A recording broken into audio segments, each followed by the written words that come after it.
She was 18 years old and, in the eyes of the law and the town of Silver Pass, entirely alone.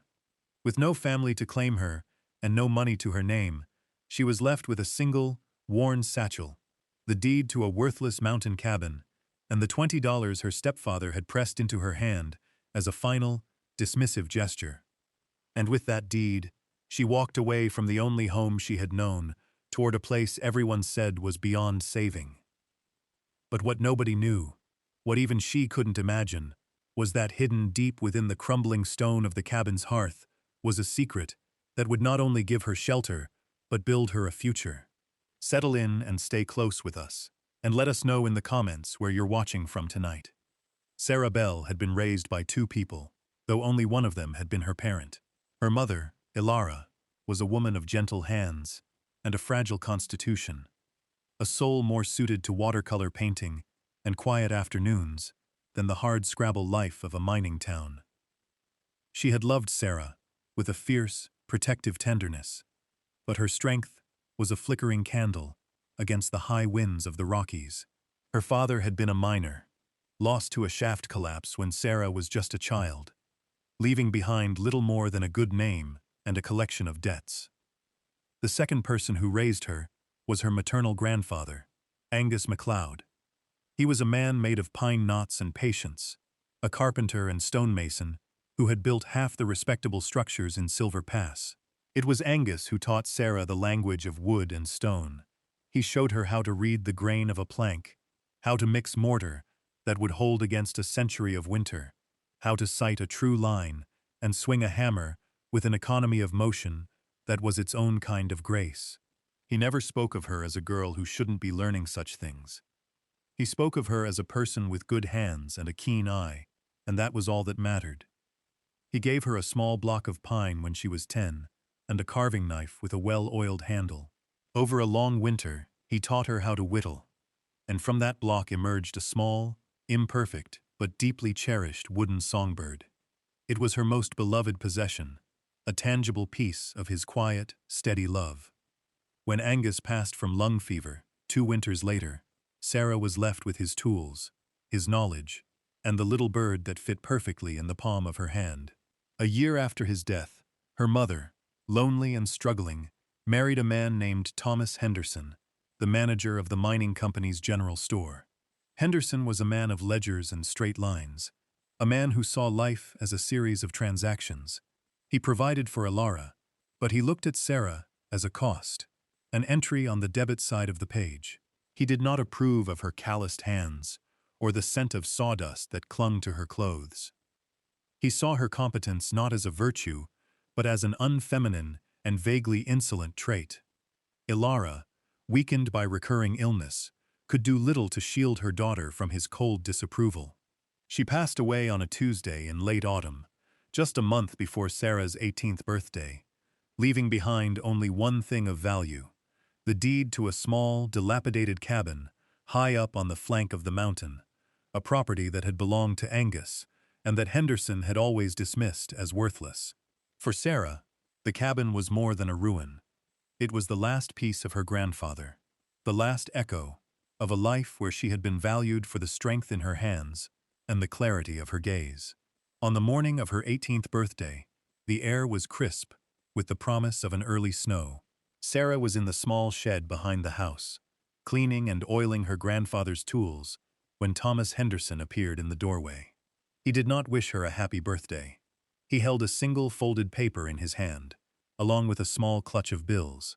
He was a man who preferred the clean finality of paperwork to the messiness of conversation. "Sarah," he said, his voice flat and devoid of any emotion, "your mother left this for you. It's the deed to your grandfather's old cabin. I've had it transferred into your name, all legal and proper." He held out the document. "As you are now of legal age, you are the sole owner." He then extended the money. "This is $20. It should be enough to see you started." The meaning was unmistakable, hanging in the cold air between them. This was not a gift. It was a severance. He was not giving her a piece of her inheritance. He was showing her the door. The house she had grown up in, the room where her mother had died, the small garden she had tended, None of it was hers anymore. She was an asset that had matured, a responsibility now legally concluded. Sarah looked at his impassive face, the face of a man closing an account. She felt a cold, hard knot form in her chest, but she did not cry. Crying was a currency Henderson did not trade in, and she would not give him the satisfaction of seeing her spend it. She wiped her hands on a clean rag, the scent of linseed oil a familiar comfort. She took the folded deed and the $20 without a word. She did not argue or plead. Her grandfather had taught her that you could not reason with a rotten beam. You could only cut it out and build around it. She turned and began to carefully wrap her grandfather's tools, the hand plane, the chisels, the small, heavy framing hammer, in oilcloth. She packed them into a sturdy canvas satchel, along with a few changes of clothes, a loaf of bread, a block of cheese, and the small wooden bird. Henderson watched her for a moment, his expression unchanging, and then he turned and walked back to the house, closing the door behind him. The sound of the latch clicking into place was the only goodbye she received. She shouldered her satchel, picked up her grandfather's axe, and walked away from the town without looking back. The journey was a steady, upward climb. The trail leading out of Silver Pass quickly narrowed, leaving the sounds of the town, the distant clang of the blacksmith's hammer, the rumble of ore carts, behind her. Soon, the only sounds were the crunch of her boots on the rocky path, the whisper of the wind through the tall pines, and the steady, rhythmic beat of her own heart. The air grew thinner, cleaner, smelling of pine resin and damp earth. Sarah walked with a purpose that belied the ache in her heart. She focused on the physical facts of the journey. The weight of the satchel on her shoulders, the solid heft of the axe in her hand, the way the sunlight filtered through the dense canopy of spruce and fir, dappling the forest floor in shifting patterns of light and shadow. She was not running away. She was walking towards something. Her grandfather had taken her up this trail many times as a child, pointing out the different types of trees, the tracks of deer and coyote, the places where the wild raspberries grew thickest in the summer.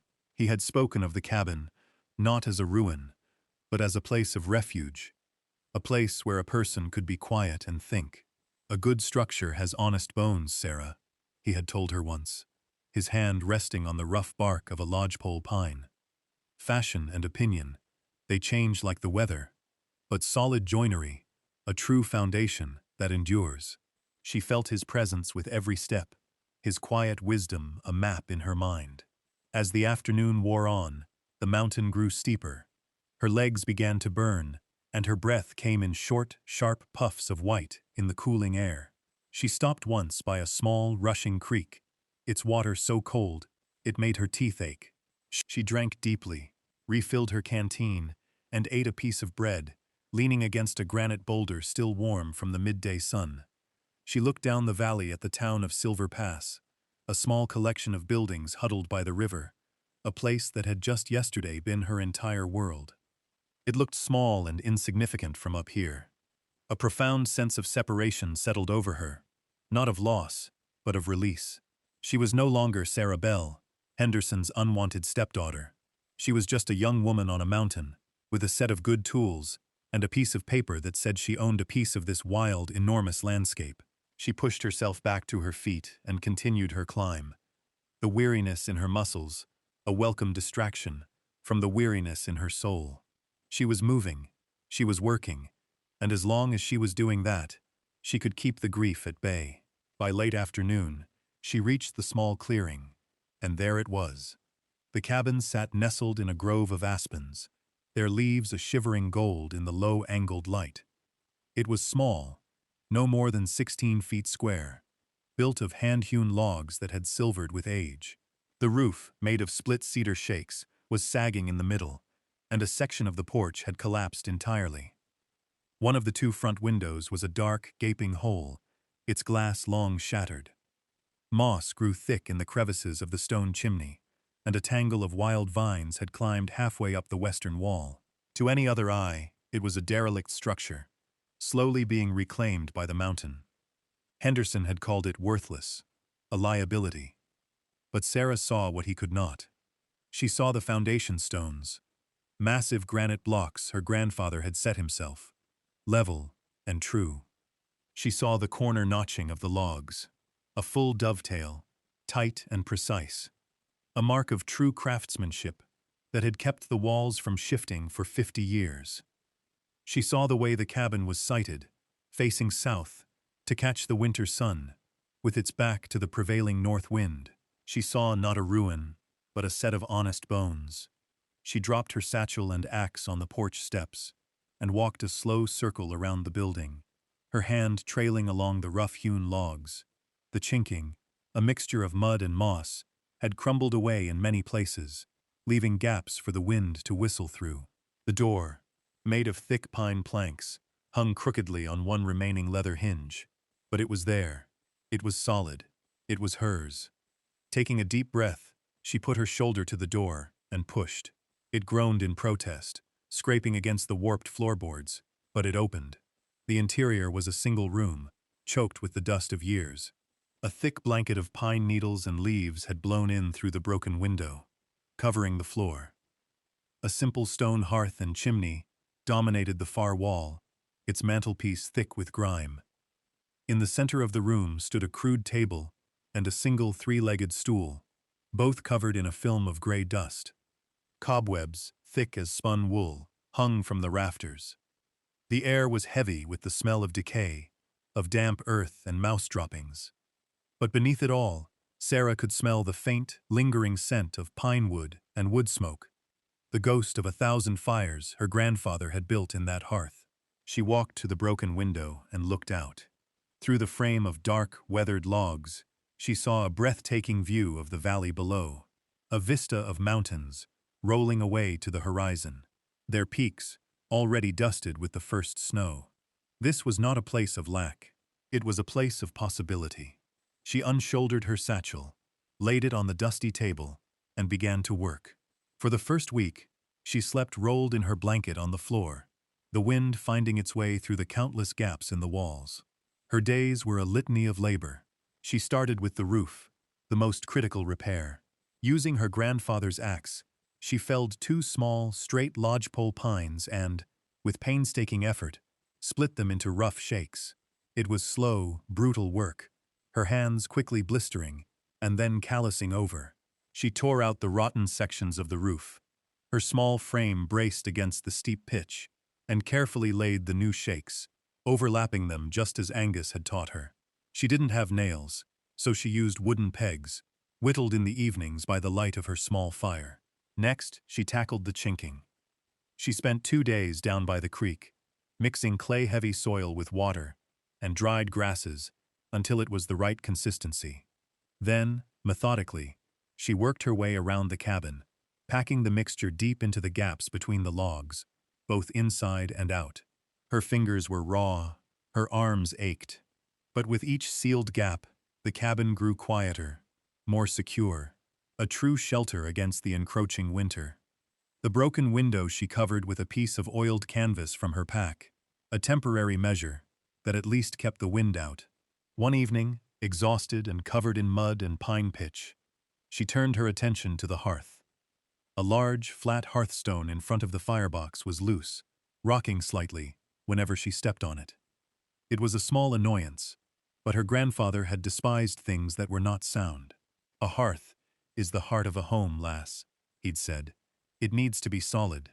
Remembering his words, she took the small pry bar from her tool roll and worked it carefully into the seam. The stone was heavier than it looked. With a great deal of effort, she managed to lever it up and to the side. Beneath it was not packed earth, as she had expected, but a shallow, rectangular cavity, lined with flat stones. And nestled inside that cavity was a small, heavy box made of tin, wrapped in oilcloth, that was still surprisingly supple. Her heart began to beat a little faster.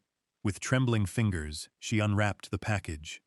The tin box was not locked. She lifted the lid. Inside, nestled in what looked like dried lavender, was a small stack of $20 gold coins, a worn, leather-bound journal, and a folded, yellowed letter.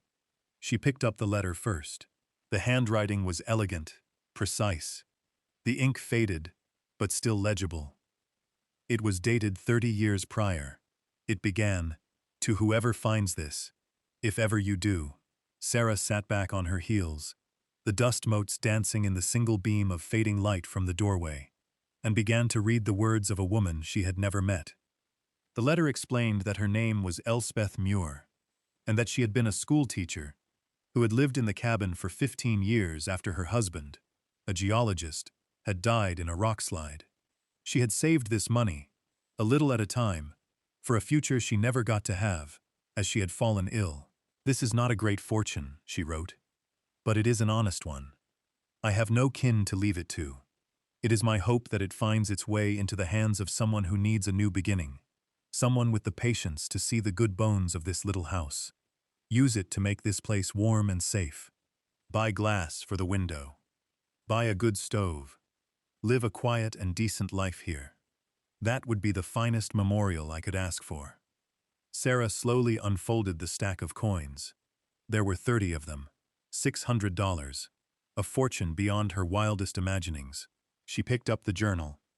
It was filled not with daily entries, but with notes on the mountain, sketches of edible plants, observations on the weather, details on how to bank a fire to last through a winter night.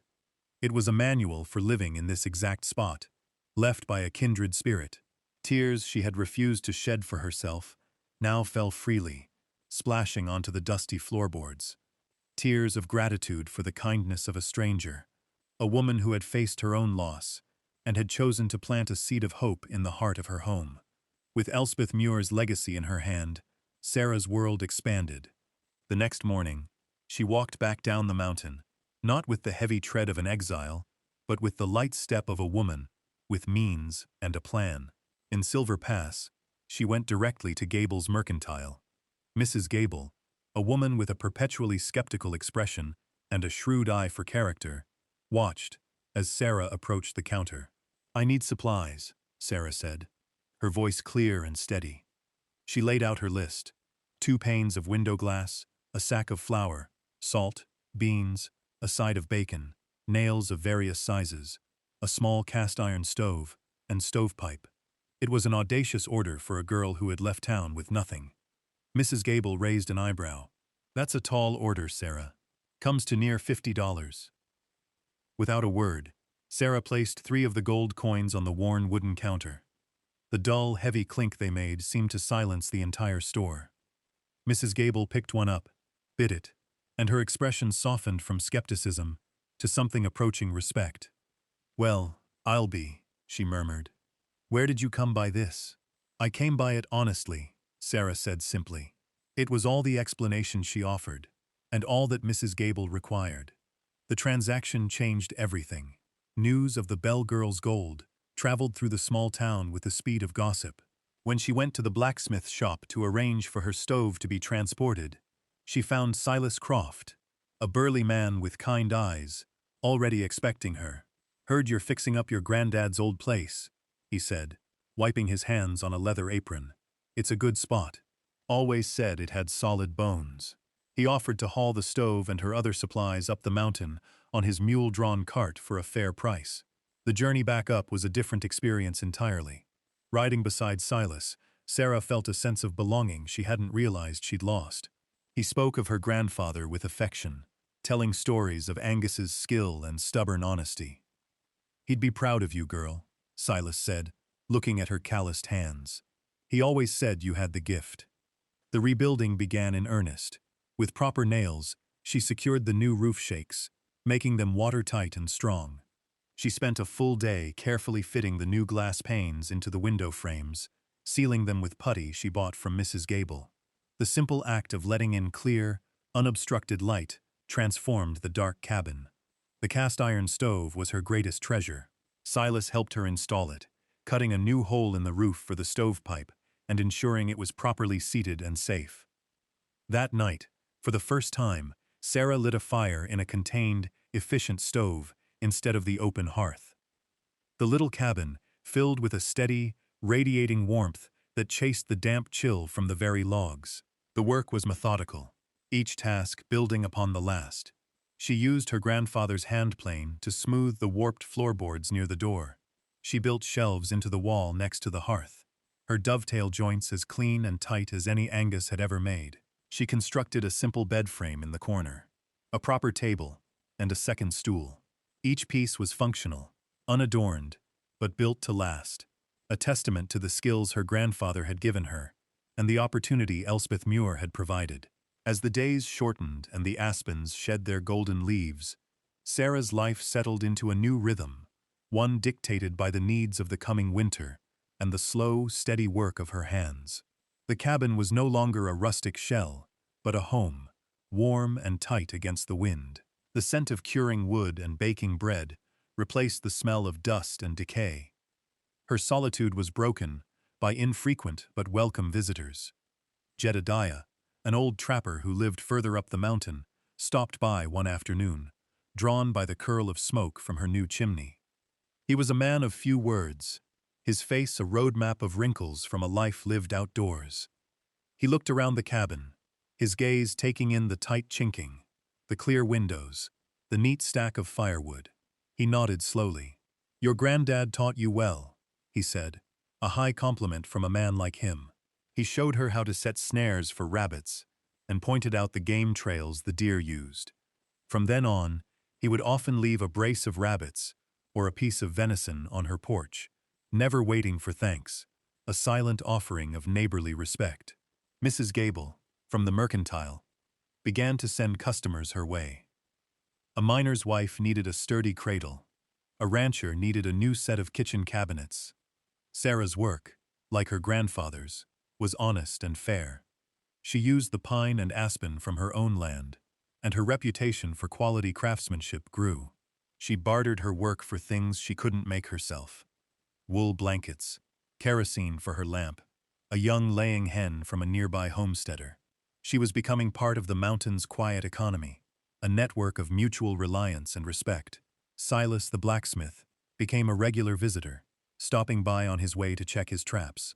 He'd bring her news from town and inspect her latest project, offering quiet advice or a tool she might need.